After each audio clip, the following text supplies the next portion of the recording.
হযরত ওমর মুসলমান হওয়ার পরে আল্লাহ নবীকে বললেন, ইয়া রাসূলুল্লাহ, আপনি কি সত্য নবী নন? যে হুজুর, হ্যাঁ আমি তো সত্য নবী। আপনার ধর্ম কি সত্য নয়? বলছেন, হ্যাঁ আমার ধর্ম সত্য। তাহলে গোপনে গোপনে কেন ইসলামের প্রচার করেন? চলেন যাই কাবা ঘরে, যে আজকে আমরা আল্লাহর হুকুম আদায় করব। আল্লাহু আকবার।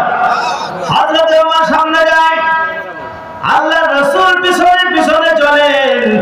ওমর বিন খাত্তাব বলতেছেন, কে আছো? আপন সন্তানকে বিধবা এতিম করবা, সে আমার সামনে আসো, ওমরের সামনে মোকাবেলা করো। কে আছো? নিজের স্ত্রীকে বিধবা করবা, সে আসো, ওমরের সামনে আসো, আমি তার সাথে মোকাবেলা করব। খেয়াল করে দেখুন, হযরতে ওমর বিন খাত্তাব মাত্র মুসলমান হয়েছে, তার ভিতরে ঈমানি প্রভাব, তার ভিতরে ঈমানের চেতনা এমন ভাবে পয়দা হয়েছে, সমস্ত মক্কাবাসীর বিরুদ্ধে একা একা লড়াই করার জন্য প্রস্তুত হয়ে গেছে। এটা হলো ঈমানের পাওয়ার, এটা হলো ঈমান জজবা। যার ভিতরে ঈমানি পাওয়ার নাই, যার ভিতরে ঈমান জজবা নাই, ওই ব্যক্তি যতই বুকে মুখে ঈমানদার দাবি করো, আল্লাহর কোরআন নবীর সুন্নাহ বলে আপনার ঈমানটা মরে গেছে, আপনার ঈমানটা ধ্বংস হয়ে গেছে, আপনি খবর রাখেন না। হযরত হাসান বসরি রাহমাতুল্লাহ আলাইহি একজন আল্লাহর বান্দা বললেন, হুজুর আজকে যে সুন্দর আপনি বয়ান করেছেন, উপস্থিত সমস্ত মানুষের চোখে দিয়ে ওজল ধরায় পানি পড়েছে। হুজুর গো, এত মানুষের চোখের পানি, কিন্তু আমার চোখে দিয়ে এক ফোঁটা পানিও বের হয় নাই, মনে হয় আমার অন্তরটা ঘুমায় গেছে। হযরত হাসান বসরি বললেন, বাবা তোমার অন্তর ঘুমায় নাই, তোমার অন্তর মরে গেছে, তোমার দিলটা মরে গেছে। তিনি দলিল স্বরূপ পেশ করলেন, ওয়ালাকিন তা'মাল কুলুবুল্লাতী ফিস সুদূর। তোমার অন্তর যদি ঘুমাইতো, তাহলে আমি যে বয়ান করেছি সেই বয়ানের কারণে তোমার অন্তরটা জেগে উঠতো। জাগ্রত মানুষকে জাগানো যায়, কিন্তু যে মানুষ মরে যায় তাকে হাজার ডাকলেও সে ঘুম থেকে ওঠে না। এজন্য তোমার অন্তর মরে, তোমার অন্তর ঘুমায় নাই, তোমার অন্তরটা মারা গিয়েছে। এজন্য অনেক আল্লাহর বান্দা আছেন যাদের অন্তরটা মরে গেছে। মরা অন্তর কেমনে বুঝবেন? মরা অন্তর, আপনার অন্তরটা মরে গেছে কেমনে বুঝবেন? ও আল্লাহর বান্দা, আপনার অন্তর মরে গেছে আপনি কেমনে বুঝবেন? যখন দেখবেন আজান হলে আপনার দুনিয়ার কাজ ভালো লাগে, যখন দেখবেন গানের আওয়াজ হলে আপনি দৌড়ায় যান, যখন দেখবেন গুনাহের দিকে আপনি ছুটতেছেন, যখন দেখবেন আপনার দিলটা বড় শক্ত, আপনার অন্তরে মায়া নাই, মমতা নাই, ভালোবাসা নাই, তখন বুঝবেন আপনার অন্তরটা মরে গেছে।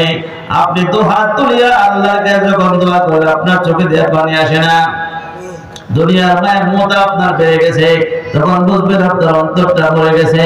এই জন্য আপনার অন্তর মরে যদি থাকে, তাহলে আপনার অন্তরকে জিন্দা করার ব্যবস্থা করতে হবে। মুমিনদের একটা আলামতের কথা, একটি গুণের কথা আল্লাহ বলেন, আল্লাযীনা হুম ফী সালাতিহিম খাশিউন। মুমিনরা এক নম্বর কাজ যেটা করে, ঈমান আনার পরে এক নম্বর কাজ হলো তারা বিনয়ের সঙ্গে নামাজ আদায় করেন, বিনয়ের সঙ্গে নামাজ পড়েন। আল্লাহ পাকের হুকুম নামাজ, এই নামাজ আল্লাহ পাক মুসলমানদেরকে এমনি এমনি দেয় নাই। অন্যান্য বিধান আল্লাহ পাক কুরআনুল কারীমের আয়াত নাযিল করে জারি করে দিয়েছেন, কিন্তু নামাজকে আল্লাহ পাক এমনি দেয় নাই। আমার আল্লাহ পাক তার নবীকে সাত আসমানের উপরে নিয়ে মেরাজ শরীফ দান করে এটাকে নামাজ দান করেছেন। এবং শুধু তাই নয়, যখন নামাজ দিয়ে রাসূল দুনিয়াতে আসছেন, জিবরাইল আমিন আল্লাহর নবীর সঙ্গে 2 দিন পর্যন্ত ছিলেন। 2 দিন থেকে নামাজ পড়ার ওয়াক্ত কখন কখন পড়তে হবে, কেমনে পড়তে হবে, সবকিছু হাতে কলমে শিখিয়ে দিয়েছেন। আল্লাহ রাসূলকে শিখিয়ে দেওয়ার পরে আদেশ করা হয়েছে, ওয়ারকাউ মা'রাকিন, রুকু করার সঙ্গে রুকু করো, সাল্লু মা'আল মুসাল্লিন, জামাতের সঙ্গে আপনাকে ফরজ নামাজগুলি পড়তে হবে। আল্লাহ পাকের হুকুম নামাজ যে ব্যক্তি পড়ে না, ইসলামের মধ্যে তার কোনো অংশ নাই। তাহলে ইমানদার ব্যক্তির এক নম্বর কাজ কি? এক নম্বর কাজ হলো নামাজ পড়ে বিনয়ের সঙ্গে। নামাজ খালি পড়ার কথা বলে নাই, বলছে খাসিন বিনয়ের সঙ্গে নামাজ পড়তে হবে। বলেন হুজুর নামাজিরা অনেক অন্যায় কাজ করে, নামাজি মানুষ গুনার কাজ করে, নামাজি মানুষের মধ্যে কোনো পরিবর্তন নাই, কারণটা কি? তার নামাজের মধ্যে খুশু নাই। যে খুশু নামাজ পড়লে আপনার নামাজ হয় না, আপনার নামাজের বরকত হবে না, আপনার নামাজ আপনাকে গুনাহ থেকে বাঁচাবে না। যেই নামাজ সম্পর্কে আল্লাহ পাক বলেছেন ইন্নাস সালাতা তানহা আনিল ফাহশাই ওয়াল মুনকার, আল্লাহ বলেন নামাজ তোমাকে অশ্লীল কাজ থেকে ফেরাবে, নামাজ তোমাকে গুনাহের কাজ থেকে ফেরাবে। কিন্তু দেখা যায় নামাজি ব্যক্তি সে নামাজও পড়ে আবার গুনাহের কাজও করে। কারণটা কি? এর কারণ হলো যে মুরাকাবার সঙ্গে যে ইহসানের সঙ্গে তার নামাজ পড়ার কথা ছিল, আল্লাহর বান্দা সেটা সারা জীবনেও হাসিল করতে পারে নাই। ঠিক না? ঠিক কর, সারা জীবনে অর্জন হয় নাই।